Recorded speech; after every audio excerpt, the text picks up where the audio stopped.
Welcome back to the Movement Professional Podcast. I'm Dr. Chris Lott. So today we're back for another installment of common misconceptions. Today we're going to touch on misconceptions I've seen in dealing with cardiovascular exercise.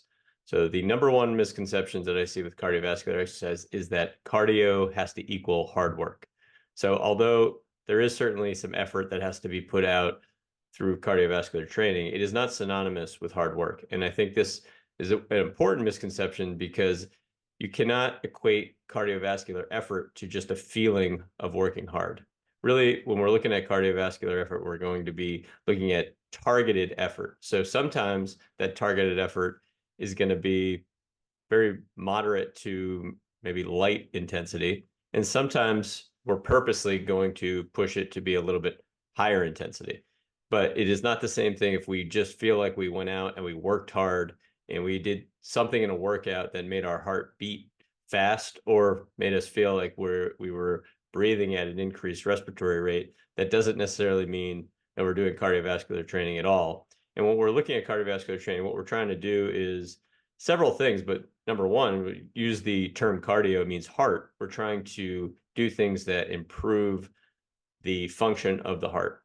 So we have to have some awareness of our heart rate typically. Now, our heart rate is not the be all and end all of cardiovascular training, but I do think it is an important metric to use because we have to have some idea of what our intensity is and what we want our intensity to be. So heart rate's a pretty good starting point to give us some intensity markers, but then we can also use things like perceived rate of exertion, very simple, like 0 to 10 scale. 10 out of 10 would be as hard as we can work. 0 to 10 would be not doing anything at all, and trying to find some numbers in between there. And all that's quite subjective. That can actually be quite useful. And if we can connect our perceived rate of exertion to a heart rate, now we actually have more data to work on to get us into the target intensity that we're looking for. But cardiovascular effort is not going to be hard work per se. It's going to be targeted work at different intensities depending on what we're going for. And typically in the course of a week, we're going to want to be doing things that are for a higher volume at actually lower intensities. So maybe 6 to 7 out of 10 effort, sometimes even less, but we actually want to put probably more time into those type of efforts than we're going to actually put into the real high intensity efforts. So high intensity efforts were probably going to be, maybe 5-10% of what we would do in a week, ideally. And we're going to be, again, more around 80% of what we're going to be doing in these lower intensity zones. So I think that's important to note. The second misconception is sort of on the other side of the coin is cardiovascular exercise is not the same thing as aerobic exercise per se. So typically you will be in an aerobic training zone when you're doing cardiovascular exercise, but aerobic training can also be just going for a leisurely walk. It could be sometimes just doing some activity where we are holding positions for an extended period of time, where we're doing muscle endurance work. So again, not the same thing. And I think the biggest example or the most specific example with this is for many people, just taking a walk is not the same thing as cardiovascular training, or it's not specific enough and at an intensity that is useful enough to have the benefits that we're looking for from a cardiovascular standpoint. There are some individuals where taking a walk, their fitness levels are that low where that can be putting them in the intensity of training that would be the cardiovascular intent that they would be looking for. But oftentimes, as we improve our fitness, we have to do more than just take a walk. We have to increase our intensity a little bit more than that, or maybe a lot more than that, to get us into the intensity zones that we're looking for. All right, so we can't really equate aerobic training per se to cardiovascular training. And again, more specifically, for many people, cardiovascular exercise is not just taking a walk. And we do want to look at, hopefully, for many of us, as we do more and more cardiovascular exercise, we have to do quite a bit more than just go for a leisurely walk to get our cardiovascular exercise in. So again, this is like the other side of the intensity coin, if you will, where cardio doesn't have to be hard work all the time, and we don't want it, the majority of it, to be hard work all the time.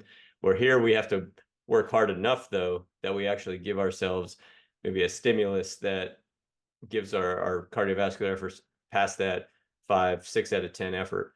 All right, so for many of us, a leisurely walk is going to be somewhere maybe in the 2 to 3 out of 10 effort. So, again, just keep that in mind, that there's sort of a sweet spot that we hit with cardiovascular exercise, and then that zone of intensity is changing depending on our intent. All right, and then the final misconception is that cardiovascular exercise can be exchanged for circuit training. All right, and although we can likely get a cardiovascular stimulus sometimes by moving from one exercise to another in a strength training circuit, a lot of times we need to be a little bit more targeted with what we're doing, and have to be able to be a little bit more continuous with our movement to give the heart the benefit we're looking for. So, for example, if we're going from a squat to a push-up to a lunge to maybe some type of a pull-up, if we do that continuously without a lot of break, we might find that our heart rate gets elevated, but certain exercises are going to bring that heart rate down, while others might spike it a little bit more.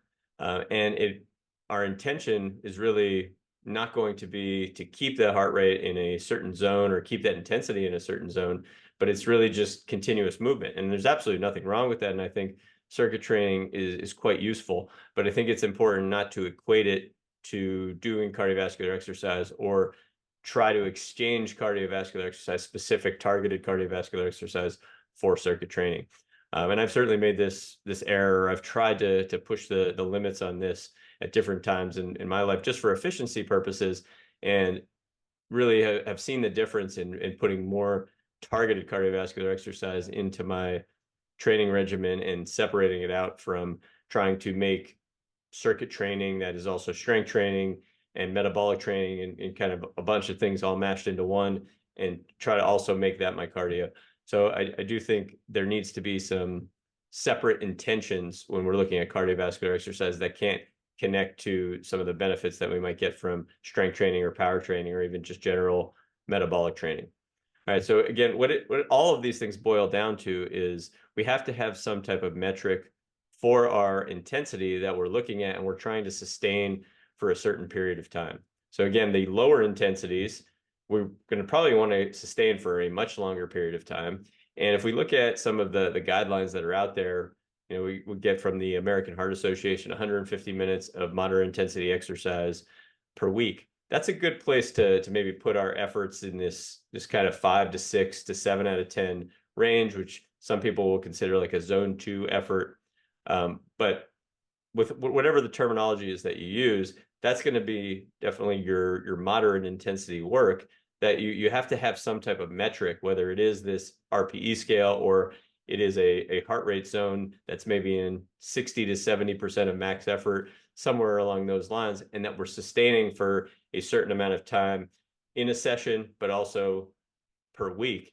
And we want to get the majority, or maybe 80% of our efforts, our cardiovascular efforts, in that zone throughout the course of the week. And then we want to be specifically targeting some higher intensity zones, but we're doing that for a much shorter period of time throughout the course of the week. And obviously this varies if we're an athlete and we have specific athletic goals, but from a cardiovascular health standpoint, there's pretty good evidence that it's pretty valuable to be in that lower intensity to moderate intensity zone for a longer period of time, and making that the majority of the work that we do throughout the course of the week, and then sprinkle in some higher intensity efforts that have very specific benefits, but trying not to make that the majority of the work that we do throughout the course of the week. And then again, looking at the idea of getting movement in, but maybe not having an intent of trying to make the intensity hard enough to challenge our heart. That's important too, that we realize we might be doing a little bit too much of the stuff that's leisurely, and can we push that intensity a little bit more into that 6, 7 out of 10 effort standpoint, or that 60 to 70% heart rate. So personally, I'm a huge fan of heart rate monitors, and I know they're not the be all and end all, but they've really made a huge change in my life when it comes to cardiovascular training, because it sort of gamifies the process and it objectifies the process a little bit more. But you can also use a heart rate monitor. You can use your own heart rate to see change over time. So I'm a big fan of the chest strap, any chest strap heart rate monitor. And then you can have the heart rate right on your phone in front of you. So you could put the phone, whatever cardiovascular equipment you're using, if you're going for a run, you can hold it in your hand, you can sync it to a watch, but just being aware of what your heart rate is with different activities. And as you start training like this, it may take several weeks to months to really just start to get to know how your body responds to different exercises, what your heart rate does with different exercises. And then from there, you can start to equate the heart rate or connect it to your perceived rate of exertion. So you start to notice that, maybe when you run, it's very easy to get your heart rate above what would be maybe 70% of your max heart rate. And it doesn't take much effort. It doesn't take a real fast run or very long run to get your heart rate up. But you sit on a bike and you have to work much harder to get your heart rate up. Then now you're starting to look at, okay, my perceived rate of exertion when I'm around 7 to 8 out of 10 on a bike might be a much lower heart rate than it is for a run. So that all becomes really important so that you can start to associate the two together and look at, depending on the intention of your goals for your day, for your workout for that day or for the week, that you know what your intention is, and you're starting to use the heart rate monitor as well as a perceived rate of exertion. And along with the perceived rate of exertion, or tied into that, you can use your breathing, which I think is a really, really good way to get a sense of how hard something is for you. So if you can do something and you can only breathe through your nose, then that's probably not a high intensity effort.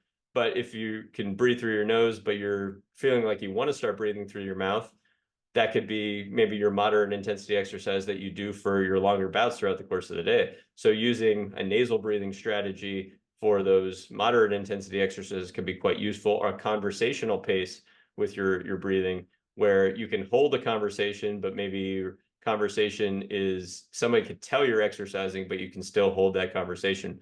Where when you're doing maybe a leisurely walk, you can hold a conversation no problem, and there's really no change in the inflection of your voice whatsoever. So using breathing, speech, those are all nice ways to tie in some objectivity to the intensity zones that you're working with.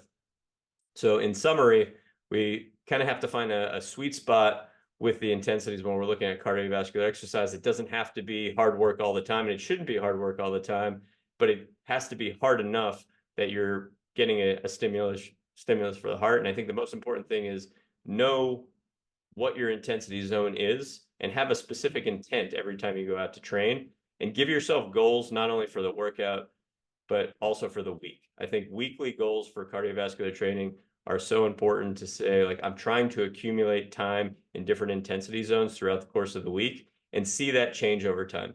See your heart rate change over time with the same activities. So it may take, as you get more fit, it should take more effort to get your heart rate up, right? And that's going to be, again, a different heart rate and a different perceived rate of exertion depending on the activity that you're doing. But as you start to get to know your baselines and you start to train more frequently, you can see all of those trending up.